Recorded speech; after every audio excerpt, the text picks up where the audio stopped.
근데 이제 눈 영양제라고 하는 건 일반적으로 건강보조식품에 해당하는 부분이에요. 근데 식품은요, 대부분 골고루 잘 먹고 우리가 그다음에 건강하게 살면 그렇게 영양소가 결핍되고 그러는 거는 잘 없잖아요. 그러니까 영양제를 추가로 드실 필요는 없는 사회다. 저는 그렇게 믿고 삽니다. 그 이제 성분으로 따지자면 안토시아닌, 그게 눈에 좋아요. 그 안토시아닌 성분이 많이 들어있는 거는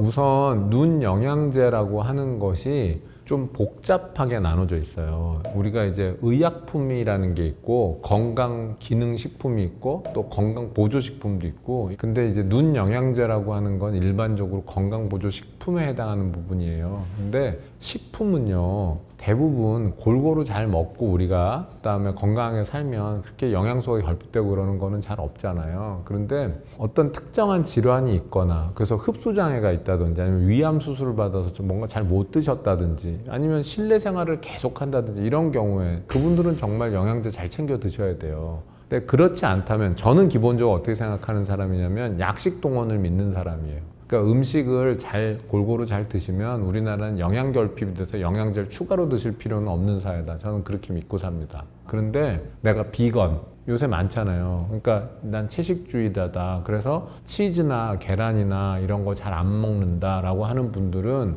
우리 몸의 필수 아미노산인 라이신 성분 같은 게 부족할 수 있어요. 라이신은 합성이 되는 게 아니기 때문에 음식에서 우리가 섭취해야 되거든요. 근데 이게 주로 어디 많이 있냐면 치즈나 계란 같은 데 많아요. 근데 라이신이 없으면 병치레를 많이 합니다. 그러면 라이신을 부족한 분들은 공급해 줄 필요는 있겠죠. 그 외에는 일상적으로 충분합니다.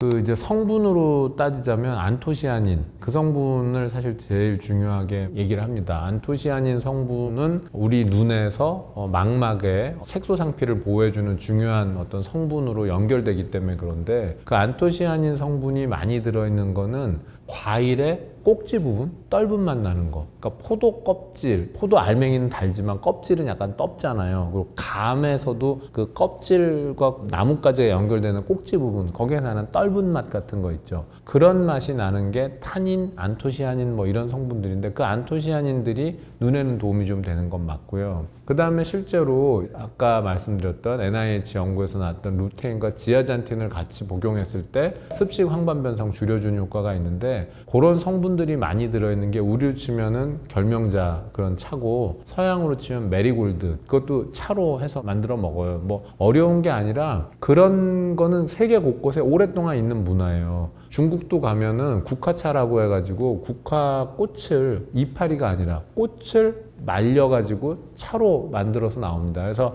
이렇게 물 부으면 거기에 꽃잎이 쫙 펴지고 하는데 그게 눈에 좋아요. 실제로 그 안에 들어있는 성분이 바로 지아잔틴이거든요. 그러니까 그런 게 메리골드 차도 거의 비슷하고 그런 식으로 이미 우리가 많이 쓰고 있는 거죠. 그래서 안토시아닌이나 이런 지아잔틴 성분 이런 것들 들어있는 거 좋고요. 그 다음에 아까 이제 유럽에서 1000년 동안 썼던 빌베리, 아사이베리, 블루베리 다 마찬가지인데, 이런 것들 베리에도 당연히 안토시아닌 성분 이런 게 많이 들어있어서 도움이 되는 거죠. 그런 과일은 블루베리가 이왕이면 저는 딸기보다는 몸에 좋은 거라고 생각합니다.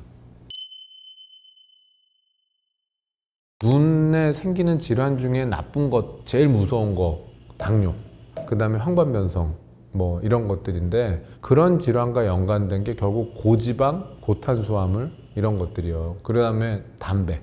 근데 여러분들 이제 흡연하시는 분들의 흡연권도 사실 중요한 겁니다. 그런데 여기서 중요한 게 흡연하시는 분들의 흡연권 못지않게 비흡연자가 보호받아야 되는 혐연권, 난 담배 연기가 싫어요권도 있거든요. 담배는 피우셔도 뭐 본인의 책임이니까 어쩔 수 없다고 치지만, 피우지도 않는 사람한테 담배 연기로 인해서 피해를 주면 그건 안 되잖아요. 담배를 피우게 되면 눈으로 가는 많은 미세혈관들이 박살이 나는 건 맞습니다. 그러니까 오랜 기간 담배를 피면 말초 혈관에 혈액순환이 잘 안 되어서 많은 문제점들이 생기긴 합니다. 그러니까 금연하시는 게 어떻게 보면 눈에는 제일 좋은 겁니다. 저는 이제 수면 장애와 안구 건조증 또는 눈의 피로는 굉장히 연관 많이 된다고 생각하고요. 사실 잠을 잘 못 자면 눈이 아픕니다. 맞죠? 뻐근하게 아픕니다. 근데 그렇다고 해서 그럼 우리가 죄다 다 프로포폴 중독이 돼야 되고 졸피뎀을 그런 거 아니잖아요. 건강하게 내 수면 사이클을 잘 돌리는 것도 굉장히 중요한 거죠. 자, 그런데 저는 이런 방법을 참 많이 권해드리는데 잠이 들 때는 꼭 어두워야 돼요. 근데 여러분들 낮잠을 오래 자면 일어났을 때 머리가 아플걸요? 밝은 상태로 눈을 감고 있어도 눈은 피로해요. 그러니까 뭔가 눈을 쉴 때는 확실하게 감고 깨끗하게 깜깜하게 자면 그게 실제로 잠으로 이어지지 않는다 하더라도 수면 물질들이 분해되면서 피로도 좀 풀리고요. 그런 게 눈 건강에 굉장히 도움이 됩니다. 그래서 낮잠을 주무실 때도 수면 안대 같은 거는 꼭 해보시라고 권해드려요.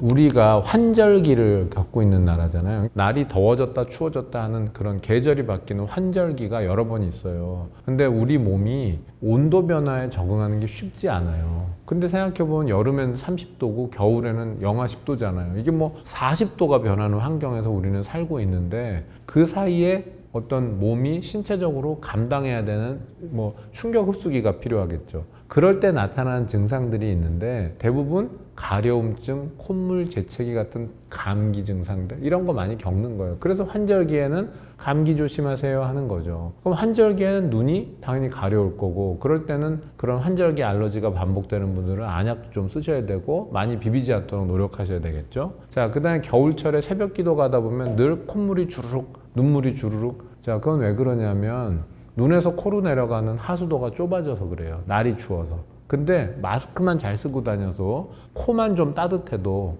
그런 현상이 줄어들어요. 그런 관리 같은 것들 필요할 수는 있을 거고 여름철이 되면 수영장 가서 눈병 걸리는 일 많이 있죠. 특히 콘택트 렌즈 끼고 수영하면 위험하잖아요. 그러니까 그런 거 조심하시는 거 지켜야 될 거고 또 야외 활동 많이 하게 되면 자외선에 해로운 게 있으니까 선글라스 끼셔야 될 거고 자외선은 눈에 생기는 모든 병의 원인입니다. 그러니까 자외선을 많이 받아서 좋을 일은 하나도 없고요. 그래서 일부러 햇볕 쨍쨍할 때 선글라스도 없이 바깥에 야외에서 운동을 오래 하는 건 굉장히 위험한 일이에요. 좋은 거 아닙니다. 그런데 선크림 바르고 뭐 하고 다 하면서 선글라스 안 끼는 건 말이 안 되는 거라는 거예요. 제가 보기에는. 예, 그래서 운동을 하시거나 할 때 스포츠복을 좀 끼시는 게 도움이 되고요. 왜 그러냐면 이 태양빛이 위에서부터 이제 내려오잖아요. 그렇게 바로 받는 직사광선보다 땅바닥이나 수면이나 이런 데서 반사되는 반사광선이 자외선이 더 세집니다. 그래서 일반적으로 뭐 축구 경기장이나 또는 뭐 잔디밭, 골프장 이런 데서 이런 바닥면에서 반사될 때 4배 정도 세지고요. 수면에서 반사될 때 6배 정도 세집니다. 그래서 수영장 갔다 오면 새까맣게 타는 거고요. 제일 많이 타는 거, 자외선 제일 센 거는 설면. 그래서 히말라야 뭐 등산하시는 분들은 다 까맣게 되어서 오시죠. 사실 아이들이 눈이 나빠지는 거는 아이들이 잘못해서 나빠지는 건 아니에요. 유전이고 체질이에요. 그리고 그건 우리 당군의 자손이 다 비슷합니다. 원래 한국이나 중국이나 인도는 고도근시가 많은 나라예요. 예, 체질이 그런 거예요. 근데 엄마 아빠가 눈이 나쁜데 우리 애가 일찍 안경 낀다고 이놈의 자식이 겉멋이들 이런 거 아니라는 거예요. 그거 야단쳐도 되는 거 아니고요. 제가 아는 어떤 굉장히 무지몽매한 어떤 학부모 한 분 만난 적이 있는데 전 너무 어이가 없어서 그분한테 그러시면 안 된다고 정말 진지하게 말했거든요. 이분은 자기는 눈이 좋은데 애가 초등학교 5학년인데 안경을 끼고 싶다고 잘 안 보인다고 그래서 자기가 엄청 때렸다는 거예요. 벌써 겉멋이 들려서 이게 무슨 그렇게 때릴 일입니까? 애가 키가 크더라고요. 그래서 뒤에 앉아 있으니까 안 보여서 안경이 필요하다고 해서 검사를 했더니 0.3이 나왔다면서 애를 잡더라고요. 그래서 아니 0.3 된 게 걔 잘못이냐고요. 예, 성장기에 키가 확 클 때 눈이 나빠지는 거거든요. 예, 성장기에 키가 클 때 충분한 연부 조직이 팍팍팍팍 같이 자라주지 못하면 눈이 길어지면서 나빠지는 겁니다. 그 아이가 그냥 빨리 크고 있는 것이고요. 그래서 근시가 생긴 거예요. 엄마 아빠가 닥달하실 일은 아니고 탓하실 일도 아니에요. 오히려 우리 애가 눈이 빨리 나빠지지 않도록 신경 써주셔야 되는 거 몇 가지 있어요. 첫째, 밝아야 됩니다. 어두우면 눈이 더 빨리 나빠집니다. 그래서 아이들 방은 환하고 밝은 게 좋아요. 특히 독서실이 참 눈 나빠지는 공간이거든요. 내가 보는 시야가 주변보다 3배 이상 밝으면 눈이 확 나빠져요. 독서실 생각해 보세요. 이 천장에 불 다 꺼놓고 칸막이 다 해놓고 내 눈앞에만 환한 독서등 켜놓잖아요. 그게 눈 제일 나빠지는 그런 환경이에요. 근데 이제 집중이 잘 된다고 그렇게 하는 건 뭐 어쩌겠어요. 근데 집에서라면 방불도 켜고 스탠드도 켜라. 그 다음에 게임하는 거 못하게 하지 마시고 적어도 이불 뒤집어 쓰고 몰래 하거나 이렇게 하지 말고 방불 환하게 켜놓고 정해진 시간 하도록 하면 덜 나빠지겠죠. 그리고 정서적으로 불안할 정도로 아주 아기 때부터 죽어라 스마트폰 가지고 뽀로로 보든지 만화 보든지 그렇게 하면 그건 분명히 눈이 많이 나빠지긴 하겠죠. 그냥 상식적으로. 예, 한 가지 더 추가하자면 아이들 때 충분히 잘 먹고 잘 영양 공급이 되면 눈이 덜 나빠지는 것도 맞아요. 근데 어렸을 때부터 살찌면 안 돼 라고 하는 우리나라 이상한 문화 있잖아요. 그래서 키만 크고 삐쩍 마르면 빨리 나빠질 수는 있겠죠. 예, 그런 것들을 조심시켜 주시는 게 부모님이 할 일이지 우리 아이가 일찍 근시가 돼서 안경 낀다고 속상하다고 두드려 팰 문제는 아닌 것 같아요. 과도하게 겁을 내거나 건강 염려증으로 뭔가 집착을 갖고 살 필요는 없어요, 제가 보기에는. 그리고 우리나라는요, 영양 과잉 국가지 영양 결핍 국가가 아니에요. 그래서 시기적으로 계속 뭔가 영양제를 챙겨 먹어야 된다라고 스트레스를 받으실 이유는 하나도 없어요. 각종 홍삼 제품을 꼭 먹어야 그런 나라 아니거든요. 그래서 영양제를 너무 열심히 드실 필요는 없어요, 제가 보기엔. 그런데 이런 영양제라고 하는 것도 어떻게 보면 건강에 대한 관심의 표현이니까 아, 내가 뭔가 필요하구나 라고 생각이 되시면 항상 그렇듯이 적절한 시기에 검사받고 조기 진단받고 그래서 병이 있으면 스크리닝 하면서 적절할 때 치료제를 드셔라. 저는 그게 더 맞는 것 같아요.